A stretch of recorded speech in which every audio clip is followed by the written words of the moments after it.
और स्वागत। मैं अनुराधा आप सबका धन्यवाद देना चाहती हूँ कि आपने हमारे YouTube और Spotify चैनल्स को लाइक, शेयर, सब्सक्राइब किया और अपने कमेंट से सुझाव लिखे। यदि आपने हमारा Spotify चैनल सब्सक्राइब नहीं किया है तो जरूर करें ताकि आप सभी वीडियोस को ऑडियो फॉर्म में कहीं भी कभी भी सुन सकते हैं।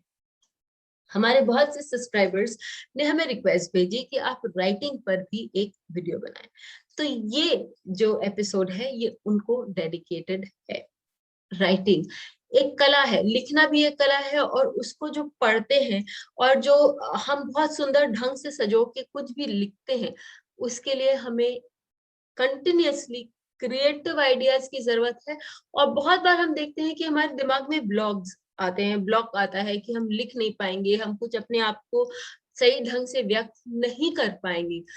तो फिर भी हमें परेशान नहीं होना चाहिए और हमें एक समय बांधकर, एक पर्टिकुलर टाइम निकालकर हर दिन उसके लिए लिखते रहना चाहिए। ऐसे कौन से भाव हैं जो हमारे जीवन में इन सब बातों को दर्शाते हैं? सबसे पहले हम चलते हैं हमारे तृतीय भाव की ओर। तृतीय भाव हमारा सबकॉन्शियस माइंड बताता है। वो बताता है कि हमारे अंदर की जो कलात्मक शक्तियां हैं वो कितनी विकसित हैं और हम अपने सबकॉन्शियस माइंड से आइडियाज को किस तरह से प्रोसेस कर सकते हैं।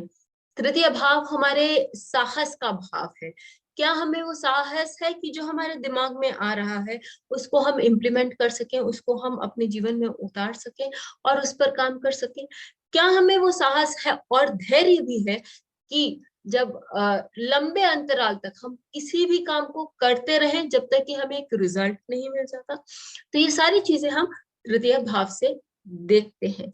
फिर हम आगे बढ़ते हैं पंचम भाव के लिए। एक तो पंचम भाव जो है वो तृतीय भाव से तृतीय भाव कहा जाता है भावत भावम में, तो उसमें तृतीय भाव के सारे गुण नजर आते हैं या बहुत सारे गुण नजर आते हैं। दूसरा पंचम भाव जो है वो पब्लिकेशन का भाव है। हम सब में एक बुद्धि होती है, हम सब में एक काम करने की शक्ति होती है, हम सब में अपने अपने गुण होते हैं, और उन गुणों को प्रैक्टिकली किस तरह से जीवन में उतारा जाए या उनकी किस तरह से अभिव्यक्ति की जाए कि सब लोग उससे फायदा उठा सके या हमें उससे नाम और ख्याति प्राप्त हो। तो पब्लिकेशन, नाम, ख्याति और अपने इंटेलिजेंस को प्रैक्टिकल पर्पस के लिए किस तरह से यूज किया जाए वो फिफ्थ हाउस हमें बताता है। जब हम क्रिएटिविटी की बात करते हैं तो क्योंकि वो भावत भावन से भी आता है, क्रिएटिविटी भी दिखाई देता है, तो थर्ड हाउस और फिफ्थ हाउस जो है वो पब्लिकेशन के लिए और राइटिंग के लिए बहुत इंपॉर्टेंट हो जाता है। यदि किसी को केवल अपने लिए लिखना है तो बात अलग है, लेकिन जो लोग एक व्यावसायिक रूप से या प्रोफेशनली इसको लिखना चाहते हैं, कुछ अपनी राइटिंग्स को पब्लिश करना चाहते हैं या लोगों तक पहुंचाना चाहते हैं और उसमें राइटिंग को ही अपना प्रोफेशन बनाना चाहते हैं, तो तृतीय भाव हमारे लिए बहुत जरूरी हो जाता है। और बुध जो है वो तृतीय भाव, वो सॉरी 10th हाउस हमारे लिए बहुत, दशम भाव हमारे लिए बहुत जरूरी हो जाता है। और 10th हाउस का एक कारक बुध भी है, वो व्यावसायिक दृष्टिकोण को बताता है। तो यदि हम अपने राइटिंग्स को, अपने पोएम्स को एक प्रोफेशनल रूप देना चाहते हैं तो 10th हाउस हमारे लिए इम्पोर्टेंट है। जो लोग अपने राइटिंग्स, पोएम्स, क्रिएटिविटी को एक पब्लिक प्लेटफॉर्म देना चाहते हैं, लोगों तक पहुंचाना चाहते हैं, चाहे वो कोई एक मंच के थ्रू हो, तो उनके लिए सप्तम भाव जो कि आपका एक पद प्राप्ति, प्लेटफॉर्म का भाव है, वो बहुत इंपॉर्टेंट हो जाता है। हमें बाजार में बहुत तरह की किताबें मिलती है। एस्ट्रोलॉजी की तो किताबें मिलती ही हैं क्योंकि हम एस्ट्रोलॉजी के बारे में बात करते हैं तो वो तो हमें देखना पड़ता ही है, लेकिन हम अकाउंट्स की किताबें, इकोनॉमिक्स की किताबें, चाहे हम मिस्ट्री बुक्स पढ़ें उनकी किताबें, फिर कोई रिसर्च कर रहा होता है तो उससे अपनी किताबें लिखनी होती हैं और रिसर्च की भी बुक्स हमें बाजार में मिलती हैं। हर तरह की किताबें मिलती हैं। तो हम किस पर लिखना चाहते हैं वो भाव भी मैटर करता है, और हम कहाँ लिखना चाहते हैं वो भी मैटर करता है, क्योंकि अक्सर हम देखते हैं कि जो राइटर्स होते हैं या जो क्रिएटिव पीपल होते हैं वो चार लोगों के बीच में अपना काम नहीं करते। उन्हें अपने जीवन में एक ऐसा शांत होना चाहिए होता है। कहीं कोई लोग, जैसे मैंने जेफरी आर्चर के बारे में पढ़ा था कि वो 2-3 महीने के लिए किसी आइलैंड पे चले जाते थे, एकदम एकांत में लिखते थे, तो उनका 12th हाउस भी बहुत स्ट्रांग होगा। या 12th Lord by any chance third या 10th लॉर्ड से जुड़ा होगा, क्योंकि उनको वो प्रोफेशनली इंपॉर्टेंट लगता था। तो इसी तरह हम देखेंगे कि 12th हाउस भी राइटर्स, क्रिएटिव पीपल के लिए इम्पोर्टेंट होता है। फिर जब हम बात करते हैं 8th हाउस की, तो बहुत बार हम देखते हैं कि पॉपुलर मैगजीन्स होती हैं जहां लोगों के लिए बहुत कुछ लिखा जाता है। बहुत बार बहुत सारी स्कैंडल्स हम पढ़ने में आते हैं, तो स्कैंडल्स भी 8th हाउस से लिखा जाता है। यदि 3-5 का कोई कॉम्बिनेशन है या 3-8 या 8-5-8 का कोई कॉम्बिनेशन है 10 के साथ, तो हो सकता है कि कोई स्कैंडल के बारे में लिख सके। लेकिन वही व्यक्ति यदि वो सुंदर कॉम्बिनेशन बनकर आता है, तो वो रिसर्च भी बहुत सुंदर कर सकते हैं और उसको पब्लिश भी कर सकते हैं, जिसके कारण वो उससे पैसे भी कमा सकते हैं। यदि हम सत्यान्वेषी हैं, यदि हम सत्य की खोज में हैं, यदि हम किसी बात पर अपनी खोज कर रहे हैं, या फिर हम मिस्ट्री नॉवेल्स लिख रहे हैं, या हम किसी चीज के लिए अच्छे से जानकर और सत्य उजागर करना चाहते हैं, लिखना चाहते हैं, तो ऐसी इन्वेस्टिगेशंस पर या मिस्ट्री पर लिखने वाले लोग जो है, उनका 9th हाउस बहुत स्ट्रांग होना चाहिए, क्योंकि 9th हाउस जो है वो सत्य को उजागर करता है। उसी तरह लॉयर्स, यदि लॉयर्स कुछ लिखना चाहते हैं या आप किसी चीज पर लॉ बनाना चाहते हैं, कुछ लॉ लिखना चाहते हैं, तो आपका 9th हाउस और 3rd हाउस कहीं ना कहीं कनेक्ट करना चाहिए। चाहे वो लॉर्ड के थ्रू कनेक्ट करे, वो पोजीशन वाइज कनेक्ट करे, एसोसिएशन से कनेक्ट करे, या फिर वहां कोई उनके जो लॉर्ड्स हैं वो एक दूसरे को पर दृष्टि डाले, या एक दूसरे के साथ बैठे हो, कंजंक्ट हो, तो वो सारी चीजें हमें देखने की जरूरत है। फिर हम यदि बात करें, जब हमने 12th हाउस देखा कि वो भी आपको अकेले रहकर कुछ काम करना है, तो 12th हाउस होता है। वैसे ही जो लोग मोटिवेशनल स्पीकर्स होते हैं, या जो लोग दूसरों को आगे बढ़ाने में लगे रहते हैं, दूसरों के बारे में सोचते हैं, जो लोग हायर नॉलेज के बारे में लिखना चाहते हैं, उनका 12th हाउस भी स्ट्रांग होना बहुत जरूरी है, क्योंकि 12th हाउस जो है वो आपको डिविनिटी से जोड़ता है, आपको उस तत्व से जोड़ता है जिससे कि आप हमेशा जुड़ना चाहते हैं। और अष्टम भाव जो है वो भी आपको ईश्वरवादी बनाता है, या आपको भक्ति की ओर लेकर जाता है। तो स्कैंडल्स, रिसर्च और वो भक्ति, ये तीनों चीजें हम 8th हाउस से 12th हाउस से देख सकते हैं। 8-12-3 का कॉम्बिनेशन हमें ये सारी चीजें, ये 8-12-5 का भी कॉम्बिनेशन हमें ये सारी चीजें दे सकता है। फिर 11th हाउस सबसे जरूरी, क्योंकि यदि आपको प्रचार प्रसार करना है, आपको लोगों में पॉपुलैरिटी, ख्याति प्राप्त करनी है, तो ये बहुत जरूरी है कि आपका 11th हाउस कहीं फंक्शन बहुत सुंदर से करे और इन भावों की स्वामी से जुड़ा हुआ हो। तभी बड़े सर्कल्स में आपका नाम फैलेगा और आपकी किताबें उठेंगी, आपको प्रॉफिट और रेगुलर इनकम इन भावों से मिलेगी। अब इसके संदर्भ में हम एक चार्ट देख लेते हैं। ऑथर कॉनन डॉयल जो है वो बहुत ही प्रख्यात नॉवेलिस्ट थे, और उन्होंने शर्लक होम्स, जो आज के मॉडर्न डेट में हम कह सकते हैं कि वो मिस्ट्री नॉवेल्स के एक तरह से उन्होंने शुरुआत करी थी मिस्ट्री नॉवेल्स की, स्पेशली इंग्लिश वर्ल्ड में। तो फिर उनका यदि हम देखें कि उनका 10th लॉर्ड जो है वो, और 9th Lord Saturn 3rd house में बैठे हैं, और सैटर्न 9th हाउस को देख रहे हैं। उनका जो परिवर्तन है, जैसे मैंने बोला पीएसी यानी पोजीशन, एस्पेक्ट या कंजंक्शन, या किसी तरह से भी एसोसिएशन होना जरूरी है। तो सैटर्न मून एक दूसरे को देख भी रहे हैं और इनमें परिवर्तन भी है, राशि परिवर्तन भी है। इसके कारण वो जो उनकी जो लिखावट में बहुत स्ट्रॉन्ग रिफ्लेक्शन हम देखते हैं मिस्ट्री का और सत्य को बाहर लाने की खोज।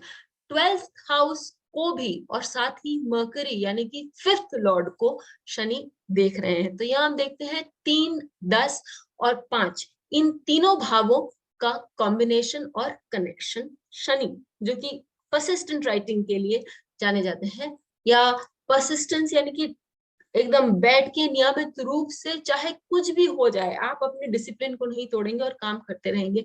ऐसी स्थिति में उन्होंने इसी प्रकार अपनी प्रख्याति प्राप्त करी थी। बहुत बार उनका रिजेक्शन हुआ उनकी किताबों का, लेकिन उन्होंने हार नहीं मानी और वो करते रहे काम। शनि यदि तीसरे भाव में किसी का बैठ जाए तो वो उस व्यक्ति को ये बल देते हैं या वो उस व्यक्ति को ऐसा बनाते हैं कि वो कभी भी अथक परिश्रम करने से नहीं डरता। अब ये बात हमने देखी हाउसेस की। आगे बढ़ते हैं और देखते हैं प्लैनेट्स क्या कहते हैं। चंद्रमा और बुध। चंद्रमा मन का कारक है, चंद्रमा हमारे भावनाओं का कारक है। तो यदि चंद्रमा हमारे साथ है, अच्छा है तृतीय भाव में, जैसे हमने चार्ट में देखा कॉर्नेल डॉयल के, उनका चंद्रमा जो था वो तृतीयेश होकर नवम भाव में बैठा हुआ था और दशम भाव के स्वामी यानी शनि से भी दृष्ट थे। तो ऐसी स्थिति में उनको लिखने का शौक और उनको भावुक चीजों होकर लिखने का भी शौक था।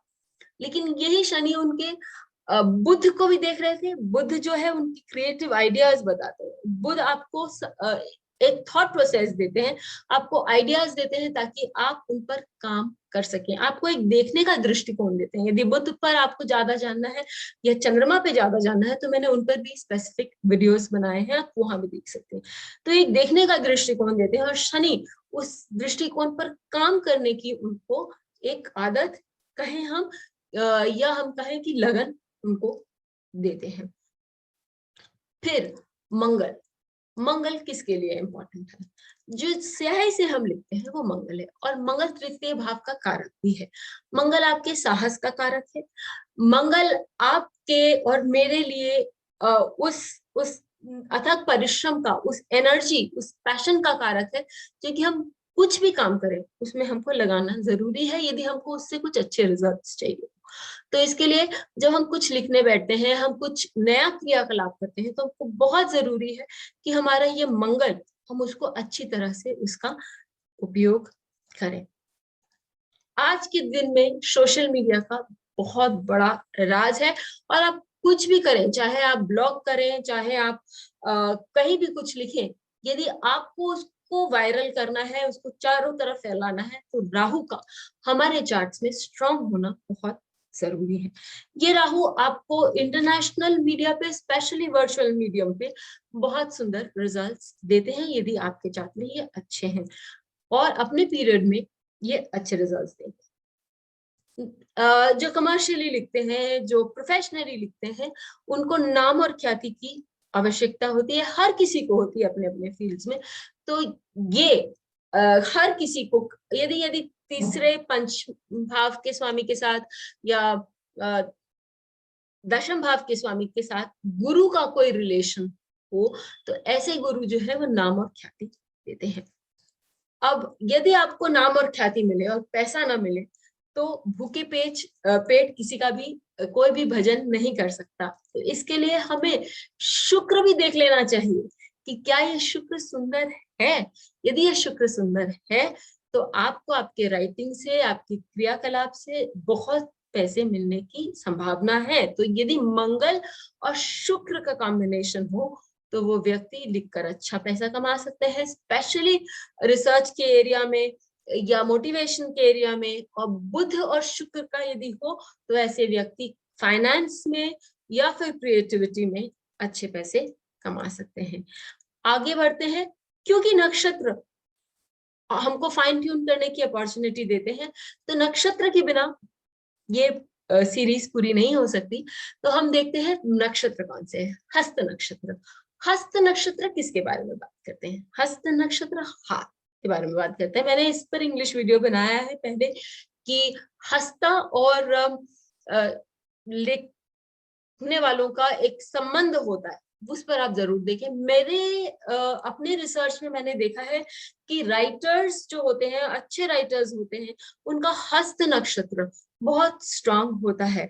हस्त चित्रा, ये दोनों यदि किसी के चार्ट में हो तो बहुत फॉर्मिडेबल कॉम्बिनेशन होता है, क्योंकि ऐसे लोगों के पास लिखने की क्षमता भी होती है और सोचने की, आइडियाज की, उनके जो आइडियाज होते हैं वो लिमिटलेस होते हैं। एक बार उनके दिमाग में कुछ आ गया और वो लिखने लगे तो वो आइडियाज, मतलब किसी भी धान को हमने बोया और उसमें जो फसल उगती है, सुंदर फसल उगती है, उस तरह से वो आइडियाज आगे बढ़ते जाते हैं। चित्र नक्षत्र भी बहुत सुंदर रिजल्ट्स देते हैं कोई भी क्रिएटिविटी के लिए। अनुराधा नक्षत्र, मेरा नाम है इसके लिए नहीं, लेकिन क्योंकि अनुराधा नक्षत्र अष्टम भाव में पाया जाता है, वो आपको लोगों से बात करके, लोगों को समझ के और रिसर्च करने की, साइकोलॉजी के लिए, तो किसी को यदि साइकोलॉजी पर लिखना है या रिसर्च करना है तो वो अनुराधा नक्षत्र भली भांति कराता है। और लॉयर्स पॉइंट ऑफ व्यू से भी वो आपको ये नक्षत्र बहुत अच्छे रिजल्ट्स देता है। फिर हम बात करते हैं रेवती नक्षत्र के। रेवती नक्षत्र जो है वो इंस्पायरिंग होता है, लोगों को आगे बढ़ाने वाला होता है। ऐसे लोग यदि लिखते हैं तो वो कुछ ऐसा लिखते हैं जाकि जिससे लोग मोटिवेट और आगे बढ़ सके। यदि ऐसे लोग बोलते हैं, क्योंकि तृतीय भाव आपके ओरेटरशिप यानी आपकी वाक शक्ति का भी भाव है, तो ऐसे लोग यदि बोलते हैं तो वो लोगों को इंस्पायर करने के लिए, लोगों को आगे बढ़ाने के लिए, लोगों को तसल्ली देने के लिए या लोगों को हाथ पकड़ के आगे ले जाने के लिए लिखते या बोलते हैं। मेरे जहन में एक बहुत सुंदर चार्ट, वेन डायर, जो एक बहुत सुंदर राइटर थे और साथ ही एक बहुत सुंदर वक्ता थे। उन्होंने अपने जीवन में बहुत कठिन परिश्रम किया, बहुत कठिन समय भी देखा, बचपन से बहुत कठिन समय देखा, लेकिन वो बहुत मोटिवेशनल पर्सन थे। स्वयं को ही नहीं, उन्होंने लाखों लोगों को, दुनिया भर में लाखों लोगों को मोटिवेट किया अपने क्लासेस के जरिए, अपनी किताबों के जरिए, अपने ऑडियोज के जरिए। उनके 3 ग्रह तृतीय भाव में रेवती नक्षत्र में विद्यमान है। तो हम देख सकते हैं कि ये जो नक्षत्र है, स्पेशली यदि 3rd हाउस में आ जाए तो लोगों के, या उसमें 3rd लॉर्ड बैठ जाए या 5th लॉर्ड बैठ जाए या 10th लॉर्ड बैठ जाए, तो वो लोगों को आगे बढ़ाने में हमेशा तैयार रहते हैं, तत्पर रहते हैं। मृगशिरा नक्षत्र, मृगशिरा नक्षत्र आपको सत्य की खोज में इधर उधर लेकर जाता है, बहुत घुमाता है, और आप जब तक सत्य तक नहीं पहुंच जाए तो आपको बैठने नहीं देता, या कुछ हर समय आपको मन करता है कि मैं कुछ नया करूं, कुछ नया लिखूं, कुछ नया सोचूं। तो इसके लिए मृगशिरा नक्षत्र बहुत सुंदर रिजल्ट्स देता है। आप यदि चाहें तो ऑर्थर कॉनन डॉयल का चार्ट चेक करें, वहां पर आपको मृगशिरा नक्षत्र दिखाई देगा। लेकिन कभी कभी यदि ये नक्षत्र एफ्लिक्टेड हो तो वह व्यक्ति अत्यधिक खोज में लग जाता है, जो कि उसको अपने पद से भ्रमित कर सकता है। पुष्य नक्षत्र, यदि हम इकोनॉमिक्स की बात करें, यदि हम लोगों को गाइड करने की बात करें, यदि हम लोगों को जीवन में अर्थशास्त्र, कूटनीति, ये सारी चीजें दिखाना चाहते हैं, सिखाना चाहते हैं, तो ये नक्षत्र बहुत सुंदर ढंग से आपके लिए काम करेगा। स्पेशली यदि आपके 5th हाउस में हो, 5th लॉर्ड यहाँ हो, लग्न लॉर्ड हो, 3rd लॉर्ड, 10th लॉर्ड यदि बैठे हैं और कहीं आपका 3rd 5 10 का रिलेशन आता है, तो ये बहुत सुंदर ढंग से आपके लिए रिजल्ट्स देने में सक्षम है, क्योंकि ये पुष्य नक्षत्र जो है ये आपको एक अच्छे राइटर की खूबी भी बताता है। और बृहस्पति जो है इस नक्षत्र के जो देवता है वो कूटनीतिज्ञ के नाम से भी जाने गए हैं। यदि आप देखें ऑर्थर कॉनन डॉयल के चार्ट में, तो उनका जो शनि है वो शनि देव पुष्य नक्षत्र में 3य भाव में विद्यमान है। और ऑर्थर कॉनन डॉयल को गुजरे काफी वर्ष हो गए हैं, लेकिन शर्लक होम्स अभी भी लोगों के one of the favourite books में से एक है, और उसकी काफी सारी किताबों जो लैंग्वेजेस में अनुवादन उनका किया गया है। जब हम किताबों की बात करते हैं, जब हम पब्लिकेशन की बात करते हैं, जब हम इंस्पिरेशन की बात करते हैं, तो रविंद्रनाथ टैगोर हमारे ख्यालों से दूर नहीं रहते। रविंद्रनाथ टैगोर ने, जिनको हम प्यार से ठाकुर भी बोलते हैं बंगाल में लोग, तो उन्होंने बहुत सारी किताबें लिखी, उन्होंने एक इंस्टीट्यूशन की संस्थापना करी, और उनका जो चंद्रमा है वो रेवती नक्षत्र में है। साथ ही उनका जो गुरु है वो 5म भाव में, लग्नेश 5म भाव में उच्च का होकर बैठा हुआ है, या हम कहें उच्च के होकर वहां बैठे हुए हैं, और वो 10th लॉर्ड भी है।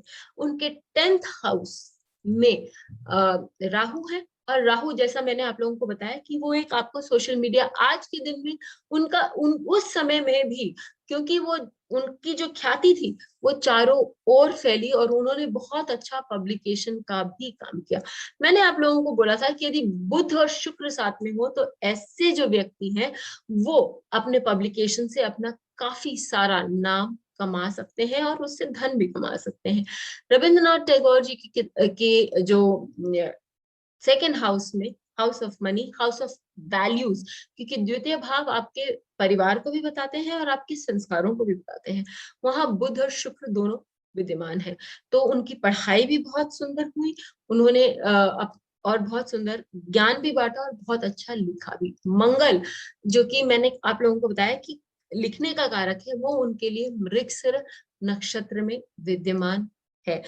रविंद्रनाथ टैगोर जी ने बहुत ही संवेदनशीलता से लोगों के बारे में, स्पेशली रूरल एरियाज में, बंगाल में जो गांव देहात में लोग बुरी तरह से उन गरीबी से जूझते थे, उन लोगों पर कहानियां लिखी और उन लोगों को एक तरह से इंस्पायर भी किया कि वो किस तरह से अपनी परेशानियों से ऊपर उठे और जीवन को सही मायने में और अच्छे से जीने की वो कोशिश करें।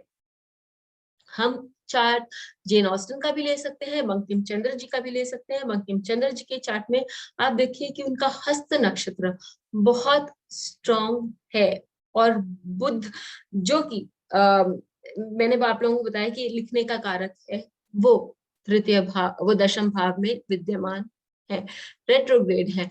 और साथ ही मंगल जो तृतीय भाव के स्वामी है, वो एकादश भाव के स्वामी चंद्रमा को दृष्ट कर रहे हैं और नवम भाव से दृष्ट कर रहे हैं अपने ही भाव तृतीय भाव को। तो बंकिम चंद्र जी के लिए भी कहा गया कि वो सोशल रिफॉर्म्स करते थे, क्योंकि मंगल उनका नवम भाव में है। वो सोशल इश्यूज पे लिखते थे और बहुत संवेदनशील, उनकी जो किताबें थी वो बहुत इमोशनल हुआ करती थी। परिणीता पिक्चर हमने देखी है, तो ऐसी सारी चीजें बहुत सारी जो किताबें हैं उनकी, वो फिल्म में भी बनी है। इसी तरह हम देख सकते हैं कि जो लोग सोशल इश्यूज पे लिखते हैं वो उनका नवम भाव बहुत स्ट्रांग होता है, जो लोग सस्पेंस पे लिखते हैं उनका नवम भाव बहुत स्ट्रांग होता है, और साथ में तृतीय भाव से उनका कहीं ना कहीं कनेक्ट होना जरूरी है। यदि दशम भाव स्ट्रांग हो तो व्यक्ति उसको प्रोफेशन भी बना सकता है और आगे भी बढ़ सकता है। चलते चलते नक्षत्र पर एक सूत्र और, कि यदि किसी को केवल अपने लिए लिखना हो, बहुत सारे लोग हैं जो डायरी लिखते हैं, उसमें अपनी मन की बातें अभिव्यक्त करते हैं, और स्पेशली उस समय लिखते हैं जब उनका मन कहीं उदास हो, या वो थोड़े खिन्न हो, या वो जीवन से कुछ और एक्सपेक्ट कर रहे हैं लेकिन उन्हें नहीं मिला।